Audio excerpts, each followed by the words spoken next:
Welcome to the Frogs and Grog experience. We ask that you silence your cell phones and give us your undivided attention. Like and subscribe, and leave your answer to the weekly question in the comments. Sit back, relax, and enjoy. Okay. Yeah, did it. First time in forever. For the first time in forever, dude. Welcome to Frogs and Grog, guys. What's groggy? Yes. If you don't know what I'm talking about, in old episodes, I used to forget that there was an automatic countdown, and I did it again. Yeah. So, TS is hype. what are we doing today? What do we got? Dude, we're talking about a game that just dropped this 1.0. It's Power World, baby. We have been putting in the hours into this game since 1.0 dropped. What, how many hours do you think you've put in since the drop? For reference, before the drop, I wasn't I didn't get super into the game. I had maybe 4 hours in this game. I, as of right now, have 70 hours now. So, what? Go to your the page on Steam and look at friends who play. Friends who play. What does it say my hours played recently are? Let's see. Because I'd be curious. Does it say to know mine is different? Oh, you know what? Mine says 52 hours played recently. Interesting. I can't see yours. Oh, that's weird. How do you even see that? Because I think it's counting the last 2 weeks. Right. How do I look can at see my recent playtime? Oh wait, maybe I can. Maybe I can find it. Hold on.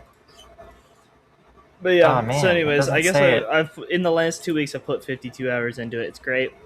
It's very phenomenal. So I think I lied. I don't think I had 4 hours. I think I had a little more than that. I never touched this game. If I'm last 2 weeks I've played 30 hours of it. Okay, yeah. So haven't done as much, but I have 100 hours in the game, so I played a lot before 1.0. Yeah, I didn't play a lot before 1.0. I barely played it at all, and TS game is very hype. I am having a blast with it. Originally, it's hard for me to get into because I'm not super into Pokemon style games or Pokemon in general. Obviously, this isn't Pokemon; it's Power World. It's different, right? But it surprised me. I am very happy with it. It's very fun. Yeah, it's a ton of fun. So with this game, I did not expect them to add more map with the 1.0 update. Because before 1.0, they had already had a giant map. I was very surprised with how big the map was. It is genuinely probably one of the biggest maps in video games. Oh, easily. It's one of the biggest video game maps I've seen. It is massive, and there is so many distinct areas in it. Oh, yeah. Every time I go in, I'm surprised by just how many areas there are. Yeah. Oh my gosh. It makes me think of Just Cause 3 size map, you know? I think Just Cause 3 is probably bigger. Slightly.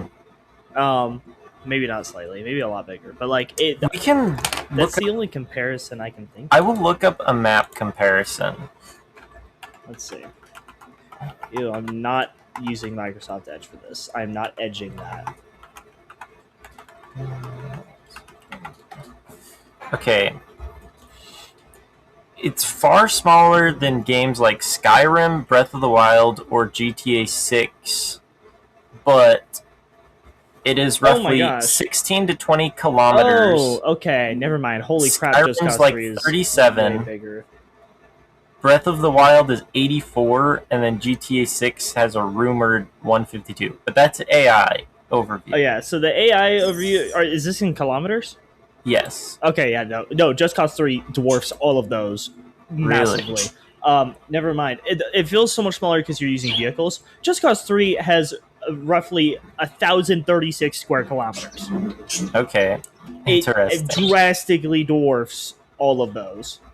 Absolutely insane.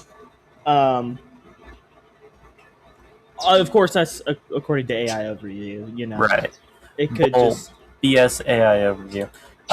So I think maybe the reason why the map feels so big is because the speed of the characters yeah. and Yeah, yeah. just the way travel works in general. Because Exactly. you were right. You don't have a car, so it's Mhm. like you can consistently You don't have a travel at a jet. certain speed. Yeah, You don't have a jet. You can't travel because you have to wait for your stamina to respawn. You have Right. to climb up a cliff. You have to Mhm. fly up a cliff or whatever. hmm So I think that makes it genuinely feel like one of the biggest maps, Oh, it feels even so though big. it's technically smaller.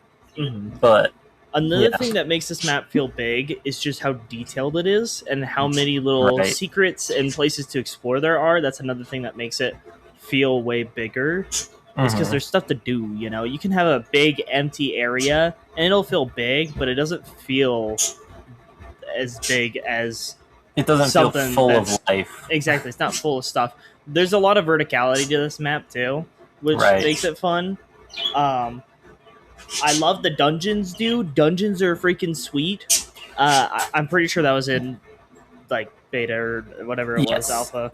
It was in pre-run 1.0. So Okay, gotcha. Yeah. That's one of my favorite features in the game though, is running the dungeons. They're very Mhm. fun. You can find some cool pals in there. You can get some cool resources. It's one of the best places to get certain resources. I mean, like Paldium fragments are very nice Yep. to get in there. Oh my gosh. Every time Yeah. I'm sitting there like, bro, I need more Paldium fragments, I just go find a closed dungeon and So another way you Put 'em can, there. I don't know if you know about this one, oh boy. but you can turn rocks. Oh, just yeah, any yeah. rock into them. Yeah, But with it the takes a little crusher. bit more time. Yeah. But yeah, it's pretty effective too. Yeah, it's a lot faster to go up to a giant chunk of Paldium with my Palmetal pickaxe and one shot it and get 100 fragments, you know. That's true. But yes, it's very nice to use the crusher if you don't have access to that sort of thing. Mm-hmm. What else was I going to say? Oh man, just the amount of pals there are. From what I've been seeing and hearing, there is like double the pals now that there used to be or something like that. Yes.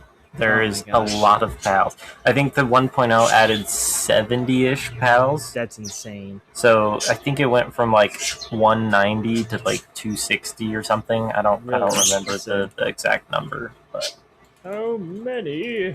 We're kind of doing this on the fly. Sorry, guys. Pals in our world 1.0. Oh, had 72 Yeah. new Oh my pals, gosh. bringing it up to 287. that's insane. That's Um, insane.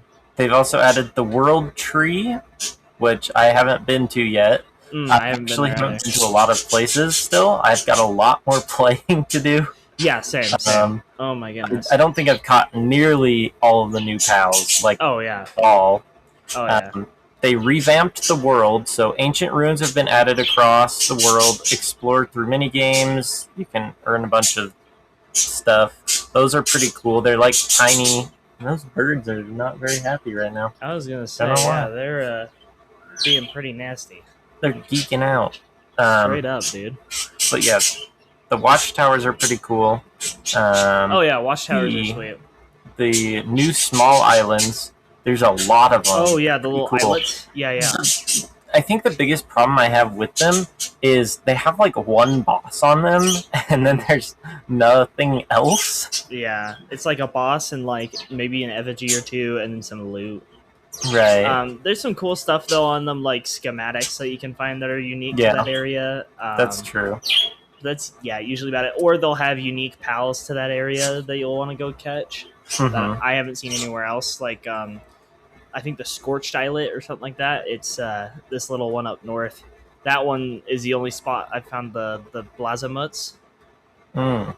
Yeah. Naturally Yeah, in the I think wild. I think they do have a couple like unique pals to each small island. hmm I know there's one where you can get like a specific Terra variant of. I think it's the cotton candy looking one. Oh yeah. The And woolly then- pop or whatever. Yes, that's the one. It's the Terra variant of that, and so Okay. they have their own unique ones that you can't get anywhere else. So you do have to explore the islands, but Mhm. I don't know. They feel like they're sometimes a little bit underwhelming, Yeah, just a little especially bit compared for to the rest of the the way map. they are Okay. from yeah. the mainland. absolutely insane. Let's see. New settlements. Small settlements have been added at the Bamboo Groves, Snowy Mountains, Sakurajima, and Sunreach. Each settlement features new NPCs as well as submissions. In addition, enemy bases have been added at sea, further expanding the stage for exploration and combat. So Yeah. the new settlements, I've been to a couple of them. They look a lot better than just having blank spaces, I think. Yeah, So, for sure. The that's been a settlements lot of are fun. really cool. I like the NPCs and the little side quests they give you there for like extra stuff, like catching pals, And I like how finding side unique quests. pals. I like how side quests are like they're all pretty unique. I mean, there's a couple that are really similar, but like you don't. For the most part, they are really easy to complete as well, yeah. and they're just a good way to boost whatever you're doing. Oh yeah, your character power. You know, they give you a lot. They give you lots of nice little rewards that aren't like, oh my gosh, it's breaking the game, you know, or it's not Right. underwhelming. But it's like, oh yeah, this is something I can use. You know, they give you lots of remedies. They give you fruits for your pals. They give you training manuals, all that good stuff. Mm-hmm. That's great. The next thing that it says they updated was the wildlife sanctuary overhaul. That is very true. I don't know what the wildlife sanctuary is. I don't know if you know those big bubbles in the yeah. oceans? Yeah. I haven't So been to one yet. Those used to just be islands where if you went to them, you would get the police called on you, basically. Oh, gotcha. Okay. Now there's like drones and it's wow. really cool. There's a lot of like you can get really rare resources every time you go to them. Oh, okay. Gotcha. They're really high level for the area that they're in. Gotcha. Okay. That makes sense. This one says rebalance PAL habitats. We've reviewed the placement and spawn levels of PALs throughout the world. PAL spawns feel more natural for each region you explore. So I definitely felt that one because they used to like there used to be a lot of PAL spawns in small areas, and you'd get like 5 different PALs in one area, so you couldn't really get weird. one type of PAL if you were looking for it. So I definitely think they did that pretty good. Yeah, I did notice that they spawn pretty naturally from my inexperienced point of view, and it feels natural, and they feel like they're in the right environment, and there's a decent amount of them in each area, so it's not like right. It's not actually terrible to go hunt PALs. Yep, I would completely agree with that. Increased player level cap from 65 to 80. Yeah, that was really cool. I think I reached max level in a world before, or I was really close, like level 50 or something. Okay. But yeah, now it's really nice because you can just keep going up instead of being capped. Yeah. Which is awesome. Other adjustments and improvements. Life Monk effigies have been reworked into PAL effigies, and you can now collect effigies of various PALs to enhance the player stats. Those are really cool. Oh my gosh, I love them. They're sweet. Are probably going to do another episode on that and some of our favorite PALs, so stay tuned for that. Yep. Added new animation and effects when picking up PAL effigies, rebalanced treasure chests, dungeon rewards, and item drops, adjusted and improved dungeon layouts and lighting. Dungeon rewards were also rebalanced. Towers that have been cleared now display a different color. When a random dungeon is open, its entrance is now displayed more clearly. Added 15 entrances to random dungeons throughout Faybreak. Improved the layout of some of random dungeons that were easy to get lost in. Predator PALs no longer appear at fixed locations. They now spawn at a low rate across the whole map, which is really nice. Yeah. Because before you would have to go across the map in like a specific route to hit all of the pre-planned locations, but now you can run into a Predator PAL anywhere in the world, and then you can get Predator cores, which I think they removed the use of Predator cores quite a bit from the 1.0 update. So they're a lot less used now, but yes. Okay, that makes sense. Junk and salvage targets are now easier to find. changed the size of bounty targets to match that of regular NPCs. Moved the Free Pal Alliance Tower to Crescent Moon Shore. Adjusted the description text for initial respawn points to suit each environment. I haven't even noticed that, really. Interesting. Renamed Forgotten Island, Island of Chilling Winds, and Windswept Hills, Plateau of Beginnings. Removed the Great Eagle statue from on top of tower bosses. Okay, yep. Oh, yeah. Improving map visibility. That. Yep, I remember that. Adjusted the appearance of sealed realms. Their look now changes according to the strength of the boss inside, and 2 new variations have been added. That's interesting. I'll have to go look and see. I didn't know that. Yeah, I'm gonna have to look at that. Speaking of which, sealed realm of Terraria is freaking sweet. Yes. Gosh, that one's freaking sweet. I just made the Terrorblade. That thing is freaking hype. Nice. Love it. You can now earn exploration experience when clearing some dungeons and enemy bases. Okay, yeah. Adjusted the number and positions of enemy bases on land. Added fast travel points. Implemented new auto run function. With the press of one button, you can keep running automatically, making long distance travel more comfortable. Interesting. Okay. See, okay, yeah, I noticed the auto run in the game, and I don't know if this is a hot take or not, but like, I like the travel in the game. I like running around and being crazy, and like, even if it feels a little bit like, what's the word, grueling at times or boring, like, dude, just make it fun for yourself, bro. Freaking use the grappling hook, use the hang glider, use your double jump boots, use all this crap, use your pals, bro. Like, oh man, I don't know how you would use auto run in the game. Like, I don't know. I couldn't. I haven't found a need for it, honestly. Yeah. The last change of that is change the appearance of wild red berry plants to make it easier to spot. I definitely noticed that. Yeah. Major rework of main missions and story flow. New submissions, NPCs, and journals. I don't know how to access the journals. Oh, there's a tab for it in the menu. I must just not have seen it because I was looking for them the other day and I was like, where do I read these? Yeah, I think there's literally a journal tab or something like that. Okay, I'll have to go look for that again. Other adjustments and improvements. Some missions can now display multiple destination markers at once. The reward NPC mission screen now displays the correct rewards. To maintain fairness, following the reward adjustment, main mission and submission progress have been reset. And then there's pals, 72 new pals added. New mechanics, Awakening. It lets you strengthen your pals even further. I don't know about what that is. I have not heard of Awakening. We're going to have to look into In the newly opened mystical area, the World Tree, gather radiant gems hidden in its depth and use them on your favorite pals to awaken their true inner power. Whoa! True power. Okay, that's cool.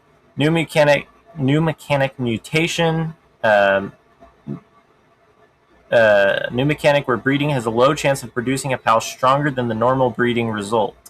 Really? Pals born from mutated eggs have higher stats and unique passive skills. Okay. Interesting. We're gonna have to do some genetic experiments. We've also added new cakes with special effects: mushroom cake, vegetable cake, deluxe. They do different stuff. Major rework of partner skills. I've noticed this. A bunch of their skills, it looks like, have changed. Okay. So that's cool. Okay. I'm not going to go through all of them. Right. New passive skills. New pal motions. Over 100 new motions in total, including swimming, sleeping beside you, idle motions, and more have been added to existing pals. That's cool. Many unique animations have also been added to the 47 new pals. Okay. Oh, so okay. I think what it includes, I'm not entirely sure. It says 47 new pals, so I think that's probably not counting like the variant versions, if I had to guess. Yeah, I bet you there's 47 new ones, and then there's additional like variants and stuff like that. Yeah, like 20 additional variants or whatever the math is on that. Okay, that's Um, exactly what it says over here. There's a 72 to 73 newly introduced editions split into around 47 to 48 brand new species and 25 variant / elemental types. Gotcha. Okay. Okay. Something I want to bring up here that I thought was interesting. I've been seeing this because I've been watching people play it pre 1.0. You need a lot less pals to get to 4 stars on your pal. Yes. Oh my gosh! Because originally it was like over 140, Yep. and now it's like 49. And I remember that because I got a 3-star pal before, and I was way. do not know how to get this last one. Like, you had to grind the shit out of the game to get Oh my a level gosh. 3 pal, but to get a level 4, it's like I don't even care. It's like you don't have a life. Oh my gosh. Pretty much. That's insane. Work suitability overhaul. This has been expanded to 10 levels. Rebalanced from early game to end game. I don't know if I like that, how they did it. The work suitability levels. Because I feel like they're a lot less effective now, even at high levels of work suitability. Really? Yes, compared to how they used to be. I don't know. I definitely feel the change, but I don't know if it's better or worse. Oh my goodness, there is a lot here. Yeah. We're gonna. There's a lot of changes, so we're gonna just cut through a couple of these. There's a bunch of new attacks and stuff. There's new equipment and items. Oh yeah, there's the raids. They added a bunch of base building equipment. Raids-based events. Multiplayer, I didn't know this. They have an in-game voice chat. I didn't know that. That's interesting. And then they definitely did improve the guild stuff. But it's honestly, I don't play online except with friends. So, balance overhaul, balance, yeah. UI and UX adjustment. I've noticed a couple changes, but I haven't really noticed a ton. But it's pretty good overall, I would say. It's a little bit, just slightly lacking in my opinion. Okay. Like, I feel like they could do a couple different things better, but it's overall pretty good. Interesting. That's good to know. Okay. Graphics, I didn't know that they major visual brush up of the world. Okay, that's cool. Okay. Sound, they added a bunch of sounds. Yeah. And then they did optimization. Dude, a game company doing optimization? What? No way. Okay, No way. to be fair, this game is like, I would say it's pretty well optimized for how big of a map it is, constantly having creatures out and doing stuff. Yeah. It runs really well. It does run really well. And I have a decent, probably a little above average computer, but it still runs really well. Yeah. So yeah, I think it would run well. I think it runs well on like the Steam Deck too. So interesting. Like, it runs well. Yeah. W game, bro. Yeah. Kind of overall final thoughts on this. It feels like a very well, like a whole. It feels like a whole game. Yes, it does. Polished. It feels. I mean, obviously, there's still little things here and there because 1.0 just dropped.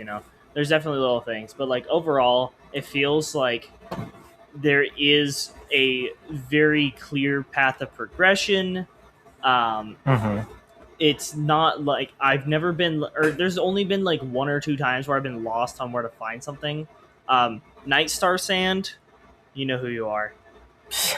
Okay, there's a couple more things that you'll be like, what the hell? Yeah. Ancient Bones. I don't think they tell you where to find those. Yeah. This is all stuff though that, like, I mean, Nightstar Sand is it's a very important ingredient. Oh yeah. Which is weird that it doesn't tell you anything about where to find it. Right. Until and it's you very go misleading. find some. Yeah, it's very misleading about where it is, even if you just look at the description of it. Right. After finding it. It's very misleading because you can really only find it in one place. Yep. Or 1 or 2 places, but it's like, oh yeah, it's found on. Okay, so it's found on Faybreak is where I'm finding it, right? Yes. It's on the shore of Faybreak. However, it says, oh yeah, spawns on sandy beaches and in like sandy places at night, and so I've spent hours in the desert looking for it, never finding it. Why? Yeah. Why would you make that the description? maybe say it spawns on daybreak or on Yes. Faybreak. Be like, oh yeah, search Faybreak at night for it, and Hmm. you'll find it.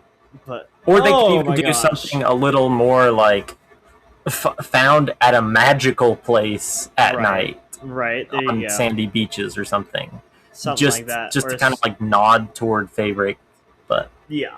yeah, They have to change the description on that. there's definitely a couple things that are like that, but Yeah. I'd say overall it's pretty good. Yeah. The last thing I wanted to talk about, and we had Mhm. talked about this previously, was the XP progression of the game. Oh, yeah. So what I noticed about the game is it has a really, I'd say, unique XP progression system. So it Mhm. always feels like you're progressing forward, even whenever you're doing the same thing that you've always done. Right. And I think that that's a really good way to make your game. Basically, what the progression system is every level that you gain, you technically gain more XP for activities that you would do before. Right. Right. So like catching a POW, it always scales with your level. Right.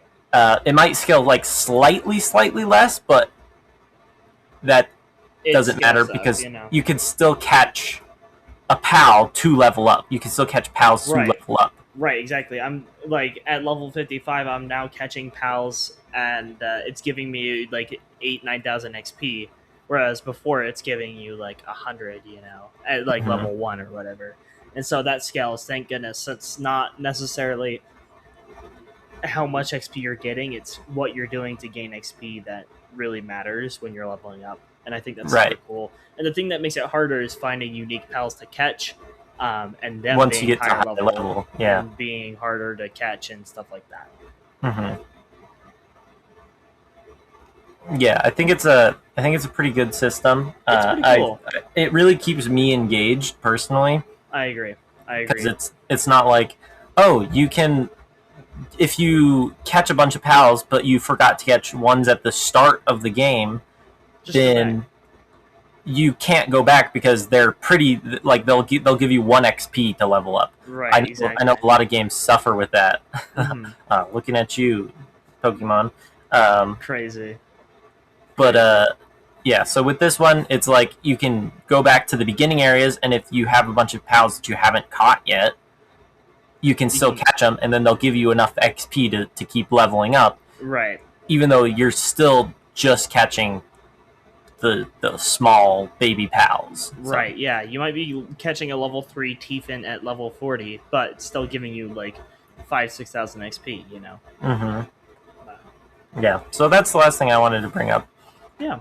Yeah. Overall, I give this game, I think it's like a 9.5, almost 10 out of 10 for me, honestly. I would give it a 10 out of 10 because it's, I mean, yes, there is things that are not perfect about it, but it's so much fun to play that it's the little things don't matter that much. Yeah, and it's you know what? Yeah. already more polished than like a bunch of AAA games that I've played recently. Right. So. Right. Yeah. Yeah. Genuinely, there's never not anything to do in Palworld. There's so much to do, so much to learn, so much to explore.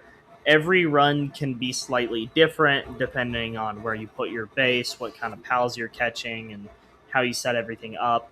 There's so much to learn in it too, like efficiency and how you want to set things up and where you want to set things up and all that. It's a really good game. I enjoy it. 10 out of 10. I think 10 out of 10 is. I think 10 out of 10 is actually more accurate. I shouldn't say 9.5 because over the weekend alone, I think I've put in almost 20 hours, and and the thing is, another thing I forgot is it's fun to play alone and it's fun to play with friends because with friends you can progress a little faster, but without friends you can still progress pretty quickly, and it feels fun to play. It's pretty fun. Yeah, play Palworld 1.0. Question for this episode: should we do a series on Palworld? Oh yeah. Let us know if you want to see us play Palworld. Let us know if you want to see us even stream it or something like that. That would be interesting too. That could be fun. But yeah, with that, I think we'll end here. So stay groggy, and we'll see you in the next one. Stay groggy.